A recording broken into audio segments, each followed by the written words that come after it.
ॐ नमो भगवते वासुदेवाय। ॐ नमो भगवते वासुदेवाय। ॐ नमो भगवते वासुदेवाय। Srimad Bhagavatam, Canto 1, Creation, Sarjan, Chapter 8, Prayers by Queen Kunti and Parikshit saved. Rani Kuntini Prarthana and Parikshitnu Samrakshan. Sut उवाच अथ ते सम्परेतानाम् स्वानाम् उदकमिच्छताम् दातुं सकृष्णगङ्गायाम् पुरस्कृत्य ययुः स्त्रियः. Translation. Suta Goswami said, thereafter the Pandavas, desiring to deliver water to the dead relatives who had desired it, went to the Gangas with Draupadi. The ladies walked in front. ते नियोदकं सर्वे विलप्य च भृशं पुनः आप्लुता हरिपादाब्ज रजः पुतसरिज्जले. Having lamented over them and sufficiently offered Ganga's water, they bathed in the Gangas, whose water is sanctified due to being mixed with the dust of the lotus feet of the Lord. तत्रासिनं कुरुपतिं धृतराष्ट्रं सहानुजम् गान्धारीं पुत्रशोकार्तां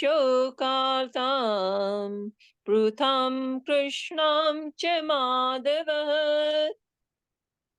There sat the king of the Kurus, Maharaj Yudhishthir, along with his younger brothers and their Dhrashta, Gandhari, Kunti, and Draupadi, all overwhelmed with grief.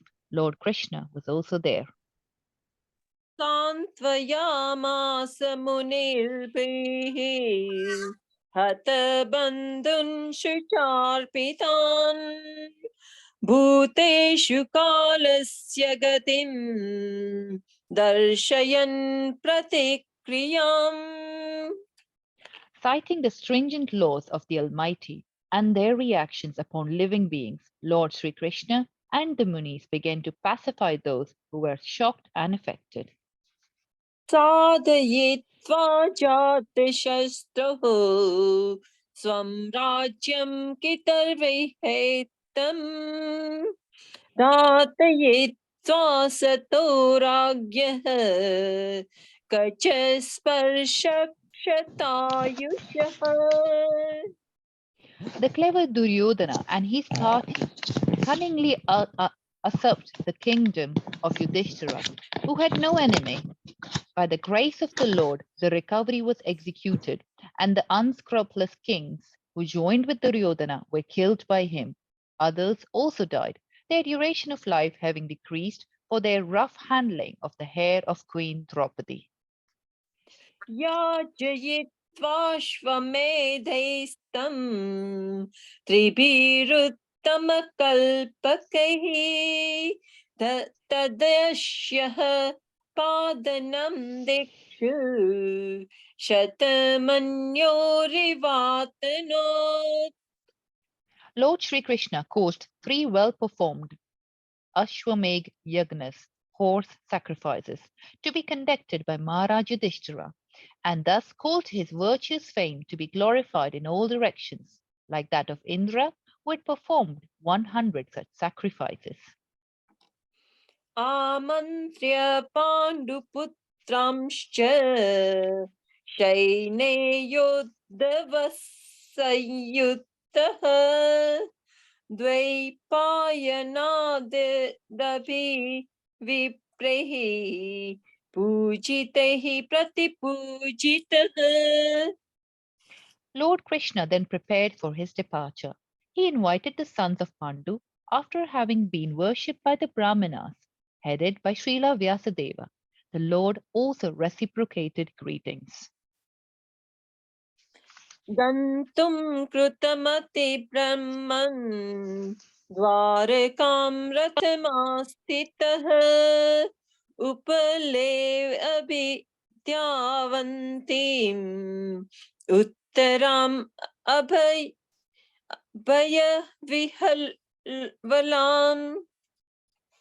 As soon as he seated himself on the chariot to start for Dwarka, he saw Uttara hurrying towards him in fear.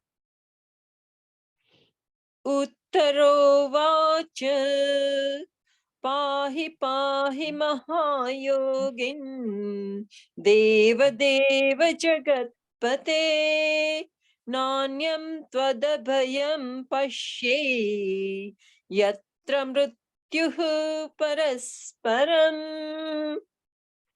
Uttara said, O Lord of the Lords, Lord of the universe, you are the greatest of mystics. Please protect me, for there is no one else who can save me from the clutches of death in this world of duality.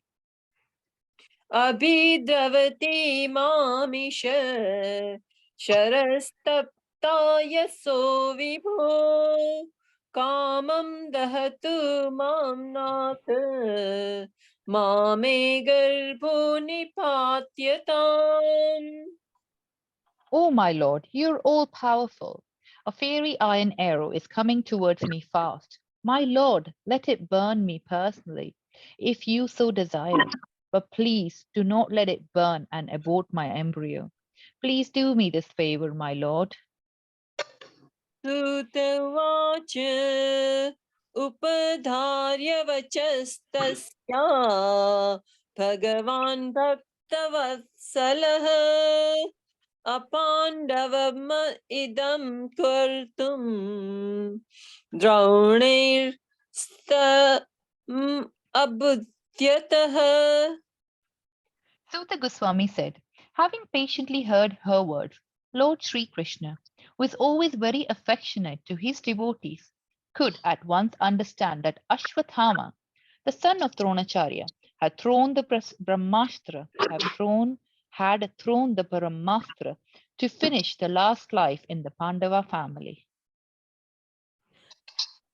तर्हैवाथ मुनिश्रेष्ठ पाण्डवः पञ्चसायकान् आत्मनो अभिमुखान् दीप्तान् अलक्ष्यास्त्राणुपाददुः. O foremost, among the great thinkers, Munis, Sonaka, seeing the glaring Brahmastra proceeding towards them, the Pandavas took up their 5 respective weapons. व्यसनं वीक्ष्यते एषाम् अनन्यविषयात्मनाम् सुदर्शनेव स्वास्त्रेण स्वानां रक्षां व्यदा विभुः.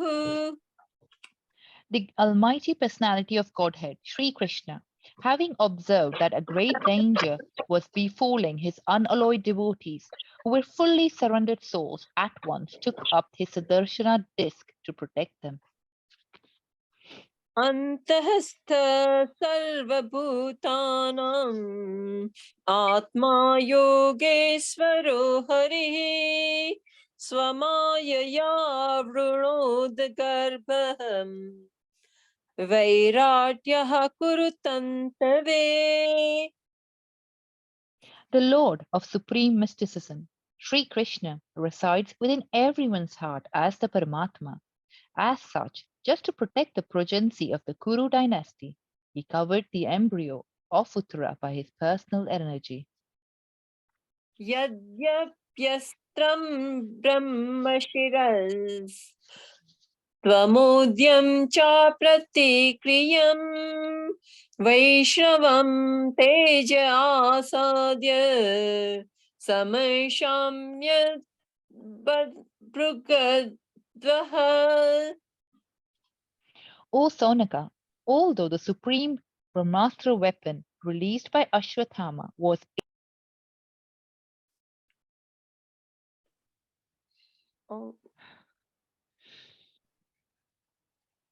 Hare Krishna. Hare Krishna. me. We can't hear anything, Namrata Mataji. Mataji, can you hear me now? Sorry. Yes, yes. Okay, sorry. Somebody called me in the middle. I apologize. Hare No Krishna. problem. O Sonika, although the supreme Brahmastra weapon released by Ashwathama was irresistible and without check or counteraction, it was neutralized and foiled when confronted by the strength of Vishnu, Lord Sri Krishna. Mamanstha Hyetada Ashcharyam Sarvashcharyam Uchyate Ya idam Mayaya Devya Srujatyavati Hantyajah. O Brahmanas, do not think this to be especially wonderful in the activities of the mysterious and infallible personality of Godhead. By his own transcendental energy, he maintains and annihilates all material things, although he himself is unborn. Brahmatejurvinirmukte Atmajaihi Saha Krishnaya Prayana Vimukham Krishnam Idamahaprithastati. Thus saved from the radiation of the Brahmastra, Kunti, the chaste devotee of the Lord, and her 5 sons and Draupadi addressed Lord Krishna as he started for home. Kunti Uvacha Namasye Purusham Tvadyam Ishvaram Prakritehe Param Alakshyam Sarvabhutanam Antarbahirravasthitam. Srimati Kunti said, O Krishna, I offer my obeisances unto you because you are the original personality and are unaffected by the qualities of material world. You are existing both within and without everything, yet you are invisible to all. Hare Krishna. Please accept my obeisances and apologies for any mistakes. Hare Hare Krishna. Krishna. Please accept my apologies for any mistake I have made. Thank you. Thank you very much, Pragna Mataji and Namrata Mataji. Wonderful recitation. Thank you very much. Okay, I hope you all are well. Right, I've not been able to conduct sessions for the past few weeks, so it's been quite a while since I have been here. So I hope you all are well. Had a good Karthik. So yeah, we started the new chapter from yesterday, chapter 8, and today we will be discussing verse 2 and 3 of the chapter 8.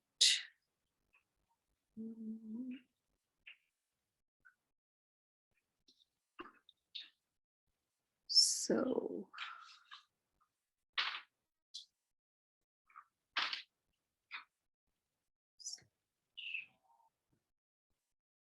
okay, you all can see the screen, the slides. Yes, Mataji. Okay. Okay. All right. So before we start, let's recite some prayers. Narayanam namaskrityam naram chaiva narottamam devim saraswatim vyasam tato jayamudire. Shrinvantam swakatha Krishna punya shravana kirtana hridayantastohya bhadrani vidunoti sruhatsatam. Nashtaprayeshu bhadreshu nityam bhagavata sevaya Bhagavati uttama shloke bhaktir bhavati naishtaki. So today we're going to do 2 verses. Verse number 2 from chapter 8, first canto, and then we'll do the verse 3 also. Verse 2 doesn't have any purport, that's why we're doing 2 verses together. Tenini yodakam sharve vilapya cha brisham punaha apluta haripadabja raja puta sarijale. Translation by Srila Prabhupada. Srila Prabhupada ki jai. Having lamented over them and sufficiently offered Ganges water, they bathe in the Ganges, whose water is sanctified due to being mixed with the dust of the lotus feet of the Lord. Verse number 3. Tatrashinam kurupatim dhritarashtram sahanujam gandharim putra sokartam pritham krishnam cha madhavaha. Translation and purport. Translation. There sat the king of the Kurus, Maharaj Yudhishthir, along with his younger brothers and Dhritarashtra, Gandhari, Kunti, and Draupadi, all overwhelmed with grief. Lord Krishna was also there. Purport. The battle of Kurukshetra was fought between family members, and thus all affected persons were also family members like Maharaj Yudhishthir and brother Draupadi, Subhadra, Dhritarashtra, Gandhari, and her daughters-in-law, etc. All the principal dead bodies were in some way or other related with each other, and therefore the family grief was combined. Lord Krishna was also one of them as a cousin of the Pandavas and nephew of Kunti, as well as brother of Subhadra, etc. The Lord, therefore, was equally sympathetic toward all of them, and therefore he began to pacify them befittingly. Before we discuss these verses, we'll recite our prayers. Om Ajnana Timirandasya Gyananjana Shalakaya Chakshurun Militam Yena Tasmai Shri Guruve Namaha. Hey Krishna Karuna Sindhu Dinabandhu Jagatpate Gopesha Gopika Kanta Radha Kanta Namostute Tapta Kanchana Gaurangi Radhe Vrindavaneshwari Vrishabhanu Sute Devi Pranamami Hari Priye Vanchakalpatirubhascha Kripa Sindhu Bevacha Patitanam Tavanebhyo Vaishnavebhyo Namo Namaha. Jai Shri Krishna Chaitanya Prabhu Nityananda Shri Advaita Gadadhar Shivasadi Gaur Bhakta Vrinda. Hare Krishna Krishna Krishna Hare Hare Hare Rama Rama Rama Hare Hare. Nama Om Vishnu Padaya Krishna Prasthaya Bhutale Srimate Bhaktivedanta Swami Iti Namine. Namaste Saraswate Deve Gauravani Pracharine Nirvishesha Shunyavadi Ashrata Deshatarine.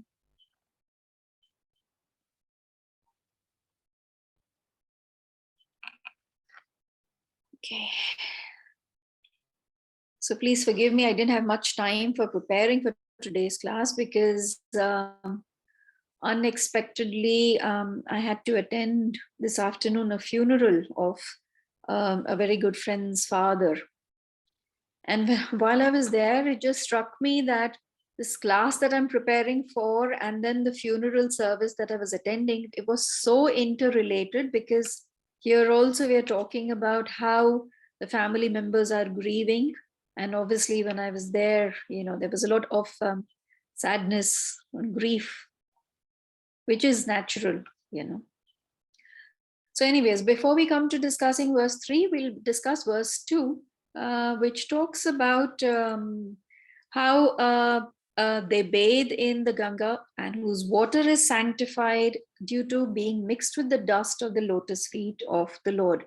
Now, I am pretty sure that most of you will know about how River Ganga advented on this planet Earth. She came to this material world. Initially, she was only in the heavenly planets. She wasn't in the material world. So the story goes that once there were these demons who were troubling these sages and hermits a lot.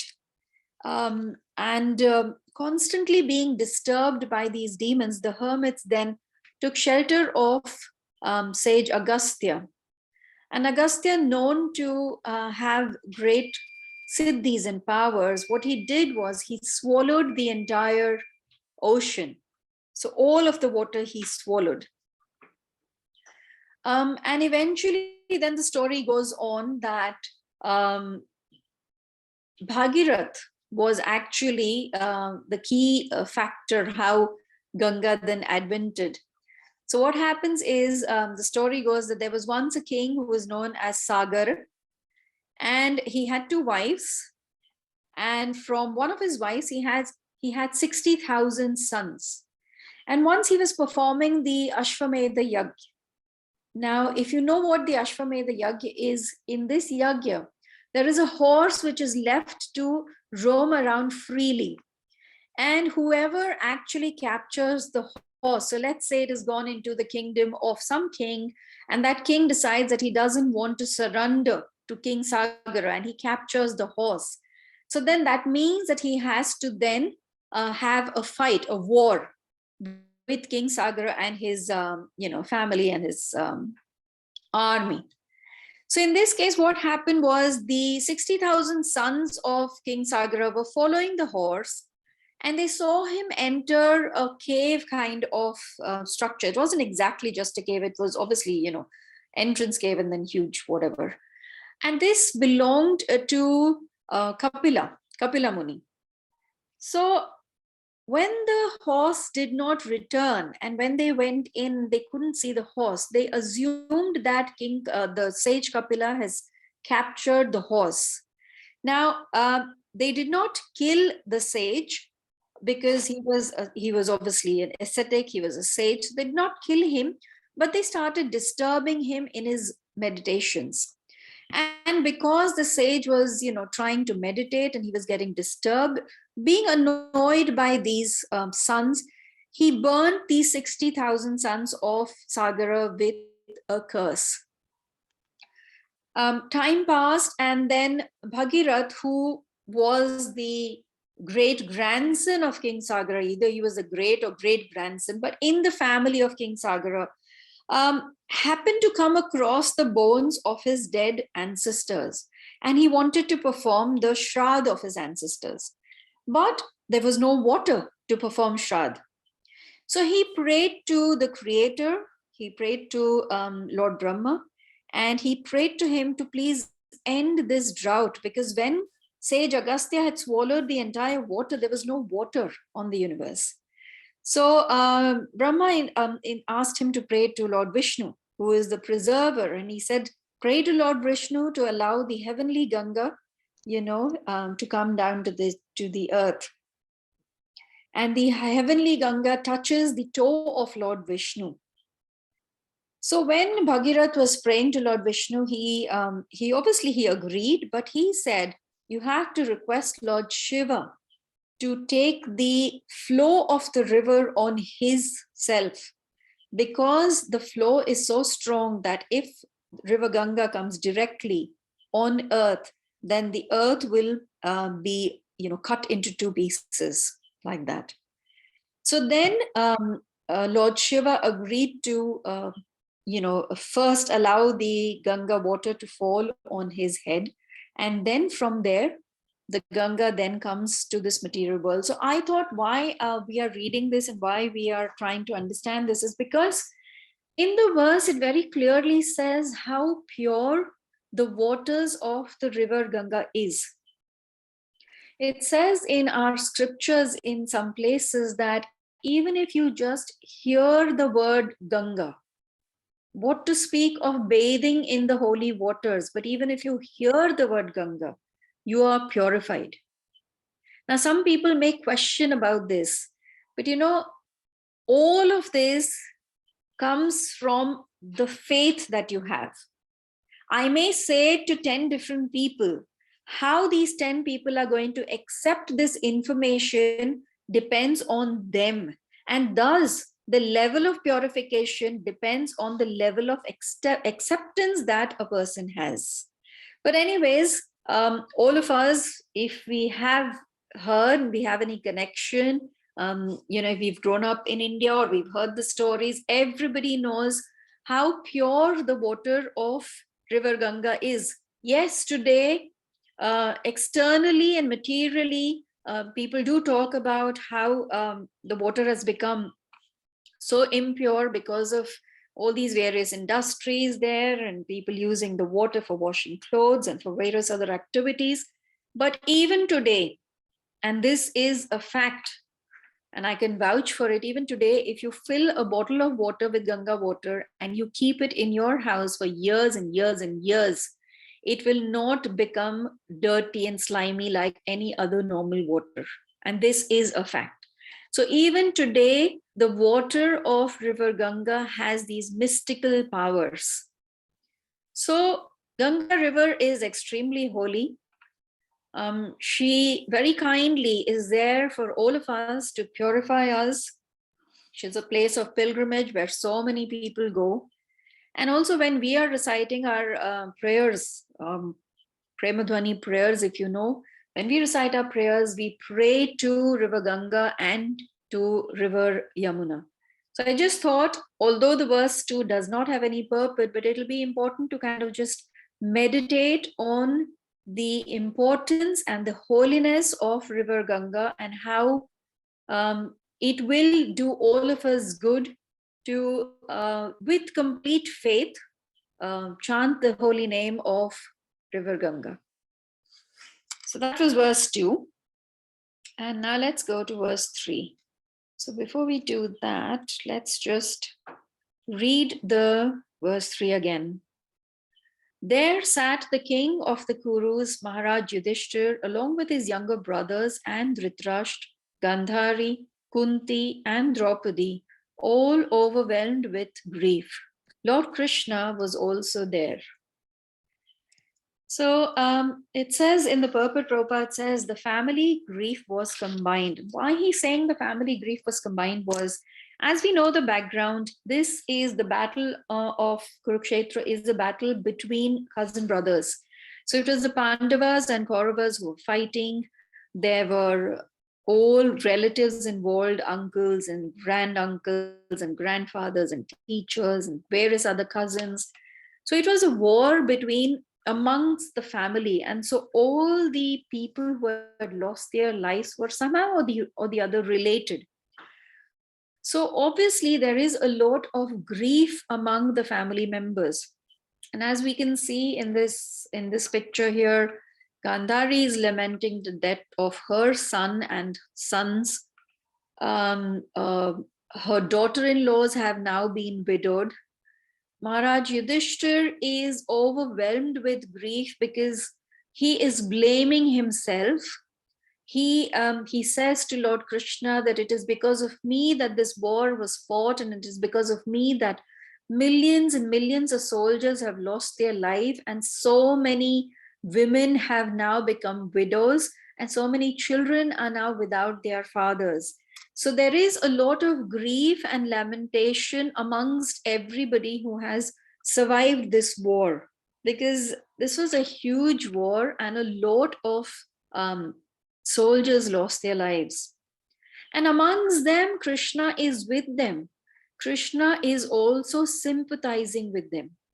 So what is interesting to understand here is in the Bhagavad Gita, in chapter 2, when Arjuna is bewildered at seeing that these are all my cousins, my teacher, my grandfather, who are now willing to stand against me in this battle. And we are here also willing to fight with them and willing to kill each other. And at that time, Arjuna thinks that the best thing for him to do is to give up his weapons and not fight. And when he is in this state of bewilderment, Krishna is talking to him about the soul. And Krishna, this very, very famous verse, it is, it's one of my favorite verses. So Krishna says to Arjuna, Na tvam evaham jatu nasham, na tvam neme janadipa, na chaiva na bhavishyama sarve vayam atah param. Never was there a time when I did not exist, nor you, nor all these kings, nor in the future shall any of us cease to be. So when Arjuna is in this position where he doesn't know what to do, he does not know what action he should be taken, and he's completely bewildered, at such time, Krishna starts instructing Arjuna about the science of the soul. So here when Krishna is saying that never was there a time when I did not exist, nor you, nor all these kings. So he's talking about the eternal existence of the soul. The body may not exist because the body is temporary, but the soul is eternal. And this is what Krishna is instructing. So what is interesting to say here is that on one hand, Krishna is instructing upon the eternality of the soul, but at the same time, he is lamenting or he is sympathizing with all the family members who are lamenting on the death of various soldiers, various family members. So the point that is very important to understand is that to grieve is natural. To lament is natural. But what is not natural or what becomes material is when you become absorbed in that grief and you are not able to then move on. We, being in Krishna conscious, have been given this knowledge that we are eternal souls. And Krishna furthermore goes to explain that you should know that what pervades the entire body, this soul, cannot ever be killed, or nothing can ever happen to this soul. One should know that the soul cannot be cut, cannot be burned. It is eternal. So the person who is giving us these instructions, Krishna himself, is standing along with the family, being sympathetic, but also the understanding that the soul is eternal is there. And he has instructed Arjuna this instructions about the soul, which is how Arjuna was then able to fight this battle. Otherwise, it would be difficult, right? So the analogy that our acharyas use is, we have been given this human body. One of our past temple presidents, maybe some of you know him, His Grace Shruti Dharma Prabhu. He was a great example of a wonderful Vaishnava who was completely detached and who was only attached to spreading Krishna consciousness. And he used to give this example that when you go to the airport, and if you spend your time at the duty-free shop, and you're so absorbed there that you miss the flight. So you've actually missed the essence of you going to the airport. You did not go to the airport to shop in the duty-free shop. So what he is trying to tell us is that as human beings,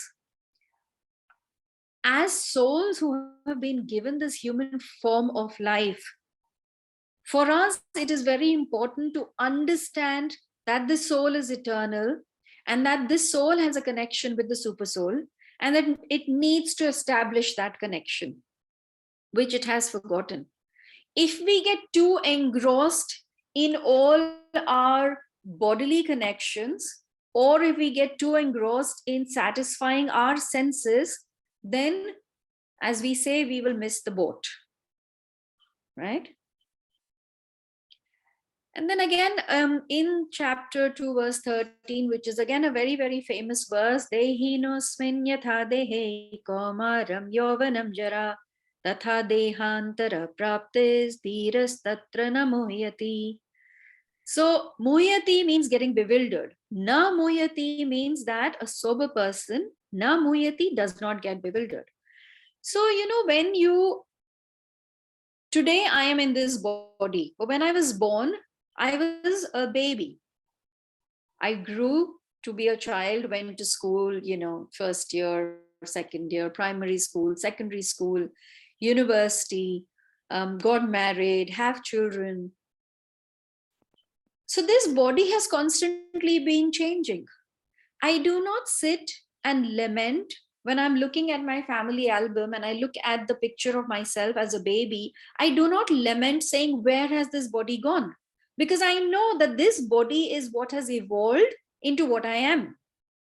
And likewise, at the time of death, that body which is now no longer able to sustain the soul.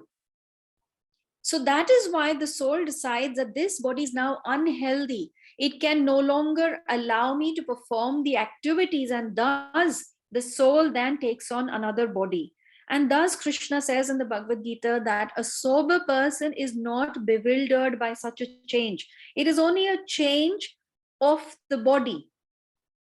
So what it is actually what we are lamenting, and of course we will grieve. What we are grieving for is the association of this particular soul who was in this body. We are missing that, and we grieve that. And thus, the Shastras say, yes, one cannot pretend to be at this stage where he has transcended all emotions. Of course, we have emotions, and of course, we are going to grieve. But then, with the knowledge of the scriptures, one then has to try and move on, not become absorbed in our griefs so much so that we don't realize what is happening around us. So that is what is being explained over here.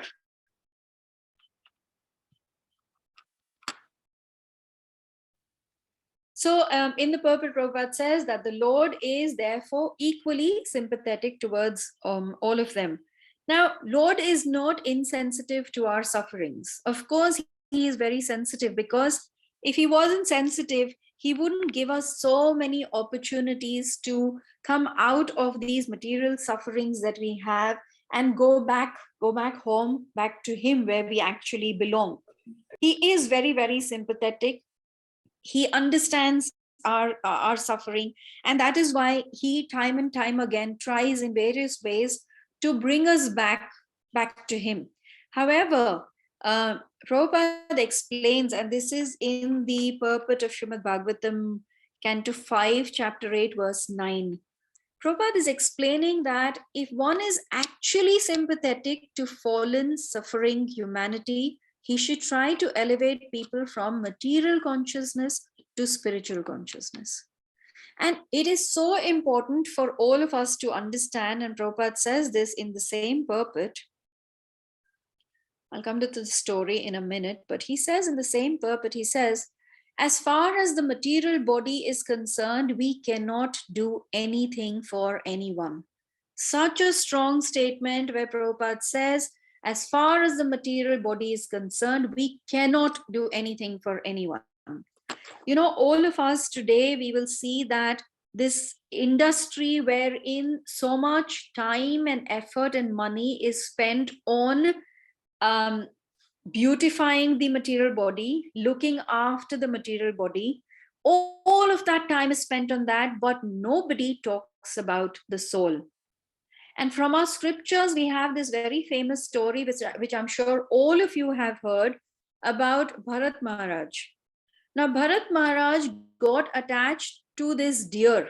What he did not realize was that he is getting attached to this material body of the deer. He cannot elevate the deer to a spiritual consciousness because the deer is but an animal. An animal cannot be elevated to spiritual consciousness because he doesn't have the intelligence. And thus this story gives us so many lessons. Yes, it gives us the lesson that we should not get attached, but it also gives us the lesson that if I, from this human body, if I don't make use of this human body, and what if I go back into an animal body, then that journey is going to take so much longer for me. The human birth one gets after so many lifetimes. So one of the lessons that we learned is, of course, about attachment. But the other very important lesson that we learn is that one has to make use of this human form of life. One has to have the intelligence to ask the questions. You know, why have I been given this particular body?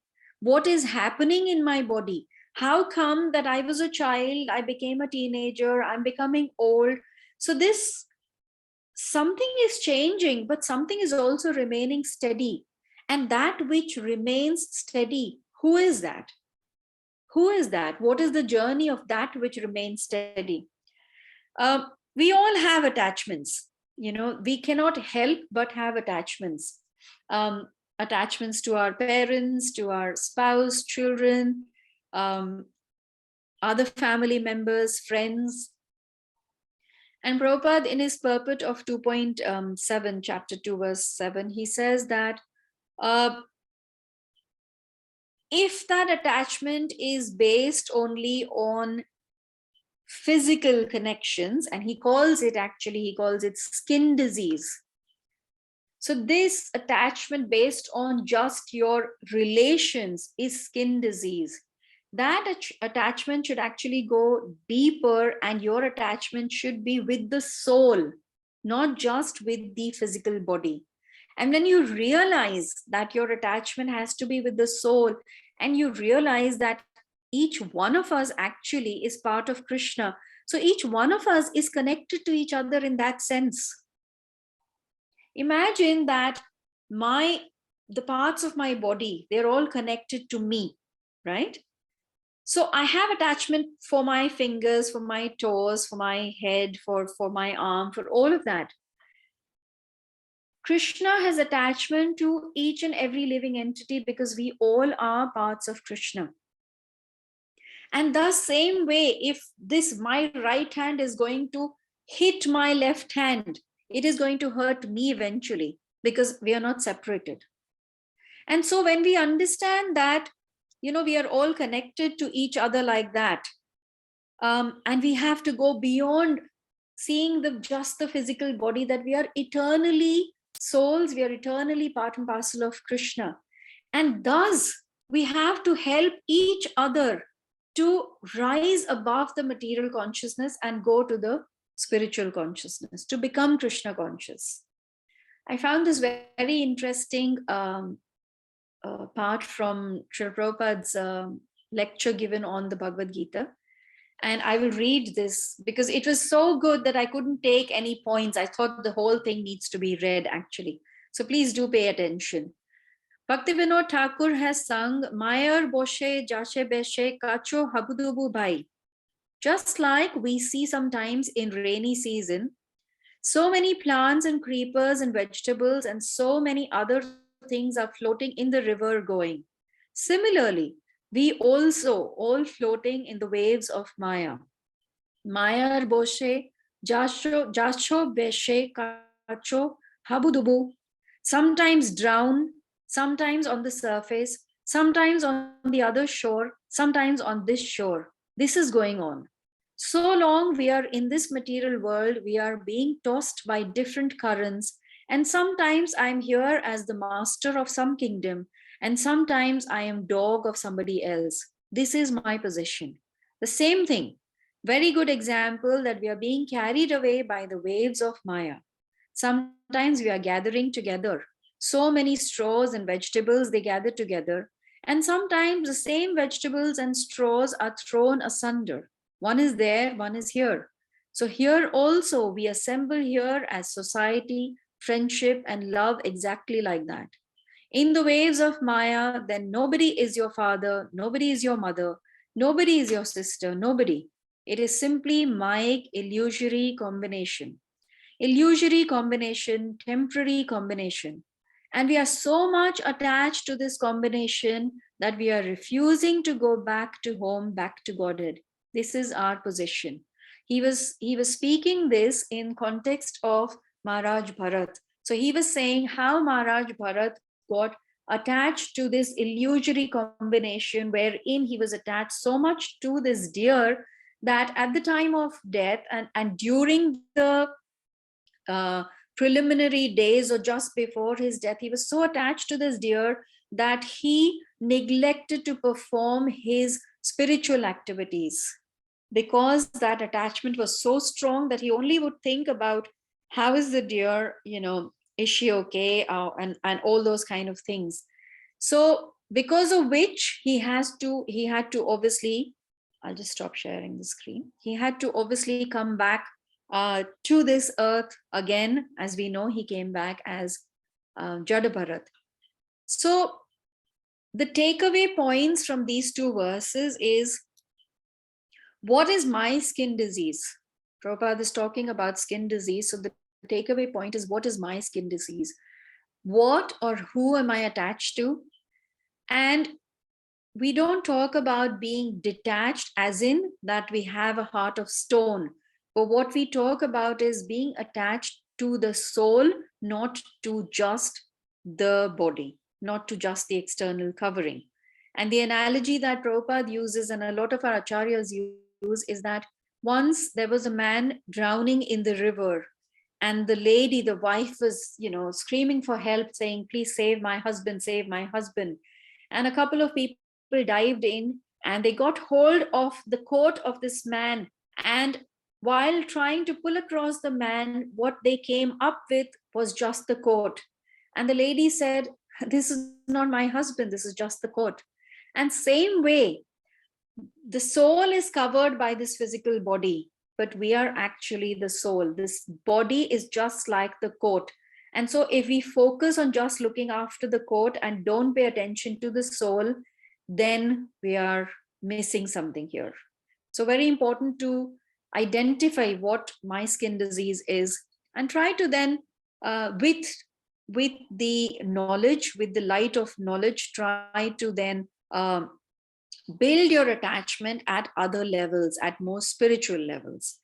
And the second takeaway point is that here Krishna was with everybody, with the Pandavas, Kauravas, Gandhari and Kunti Devi, to help them during their time of distress and to guide them.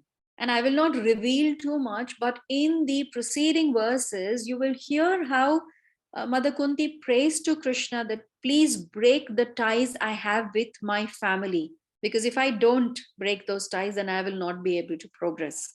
So I won't give in too much. I'm sure the other speakers will discuss about that. But what I want to focus on is that you have Krishna here, who is there as a guiding light for the Pandavas and the Kauravas. So in my own life, when I'm going through distress, and that distress could be anything, doesn't have to necessarily be as big as losing somebody, but just the distress of probably struggling in my sadhana, struggling in my spiritual practices, or needing help with understanding other things. Am I surrounding myself with the right kind of Vaishnavas who will be able to guide me in my time of distress? So think about these two topics, meditate on these two. This is the takeaway from these two verses. And of course, then the other thing is meditate on the purity of Mother Ganga. And whenever we get the chance, when we go to India, then we must try and take drops of Mother Ganga to purify ourselves. Just seeing her, just chanting her name, what to speak of bathing in her, is guaranteed that it will purify us and help us on our journey back home, back to Lord Krishna. So I shall stop here. If there are any questions or comments or realizations, or if you would like to share something, then please unmute yourself.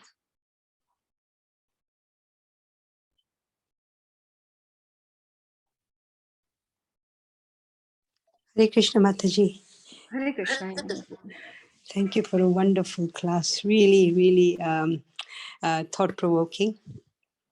I have two clarification points. One is that, there is a story about when Bali Maharaj poked the sky or the universal's layer, then the drops of Ganga came. I read that in the universe, the formation of the universe and how Gangaji came down. Yes. So I just wanted to clarify that with the pastime that you have just talked about.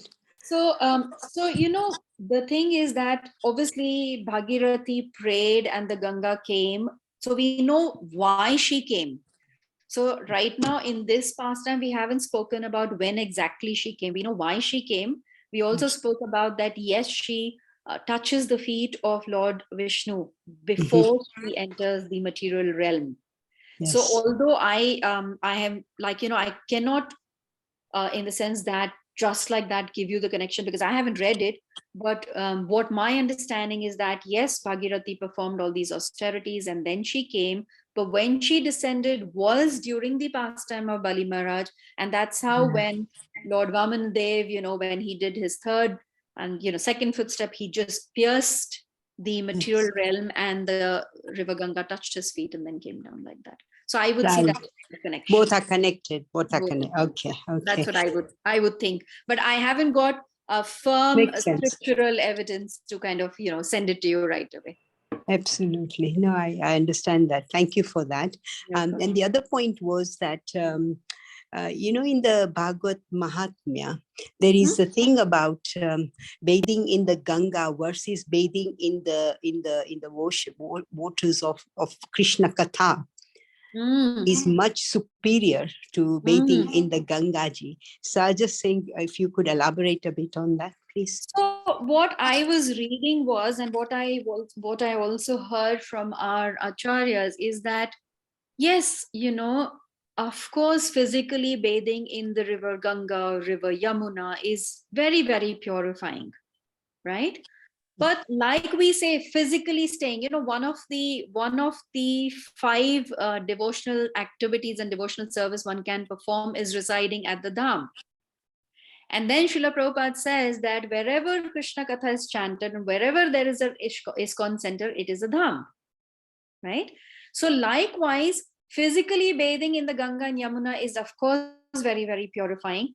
But if our consciousness is not clear, let's say that even when we visit the dham, and Prabhupada says that if we do not associate with sadhus in the dham, what is the point of visiting the dham? So likewise, I may be going and bathing in the river Ganga, but if my consciousness or if my faith is not there, and if I'm looking at river Ganga as a materialistic water body which is so contaminated, then obviously it is not going to help me. What would rather help me is if I'm listening to or bathing my consciousness with Krishna Katha with complete faith. So like that, we can draw parallels or we can draw complete opposite things that are happening. So it doesn't say that one must not bathe in the river Ganga. Yes, one must physically if we can. Like how when we go for our yatras, when we go to Vrindavan, we are, strongly recommended that take the water of river Yamuna and put it on your head. But if one cannot do that, if one cannot physically come, then listening to Krishna Katha is as good as physically bathing in river Ganga and river Yamuna, like that. Okay. Thank you very much for that. Really. In good. fact, I'm just going to read something which I read. So let me just. So it says, yeah. So it says, if you're so fortunate as to be in a place in Bharat Bhumi where the sacred Ganga flows, where she appears, then of course you should go down to the water and pay your obeisances. For most of us, that may not physically be possible, although certainly through Manasa Puja, meditation, one may still perform that worship. So we can still do that by Manasa Puja. Okay. Thank you, Hare Mataji. Krishna, Hare Krishna Mataji. Hare Krishna. Hare Indulekha Mataji. Well, welcome back. We missed you a lot. We missed your classes. Very nice class.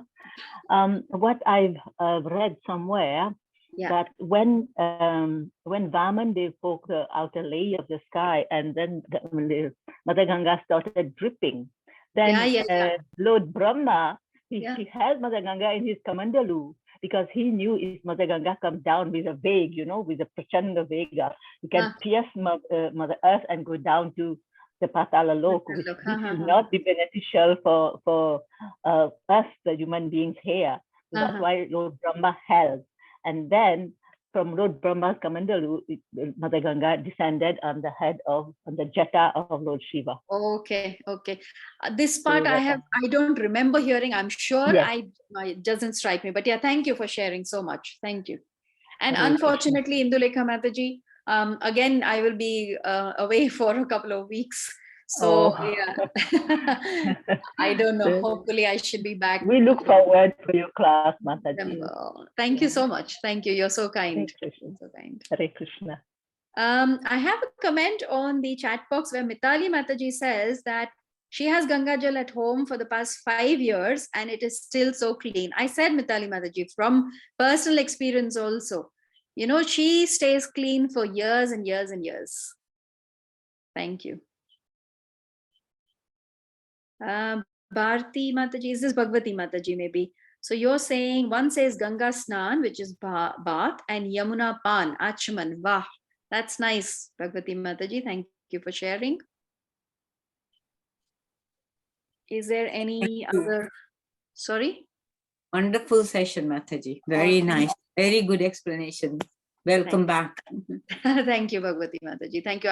Like I said, I'm sorry, I wasn't really able to do much preparations because I was at this funeral since 1 till around 5-ish. So, yeah.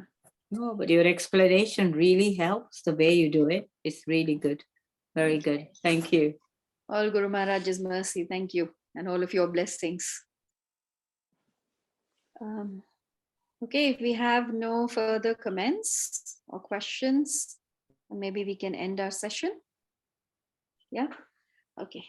Vanchakalpatriyubhascha kripa sindhubhyo patitanam pavanebhyo vaishnavebhyo namo namaha.